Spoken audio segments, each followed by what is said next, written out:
ورونو اکثر خلک داسې پریشان مصیبت کې غم کې یاره وایي څه چل وکړو نو دغه انسانان پریشانۍ دپاره تاسو ته یو بهترین عمل ښیم او هغه د ماسخوتن چې تاسو کله ماسخوتن لمونځ وکئ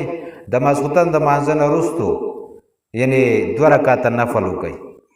او 2 رکاتو نفلو کې اولنی رکعت کې 11 پیرې سوره انشراح علم نشرح لك صدرک او په دویم رکعت کې اذا جاء نصر الله 11 پیرې دا وای او په رکوع کې تسبیحات 11 پیرې په سجده کې تسبیحات 11 پیرې دا پورا کوي دا 2 رکعاته منځ کوي دا غي نرستو مخ په قبله کېنا او درود شریف وایا کوم چې مانځه کې موږ دا درود شریف وای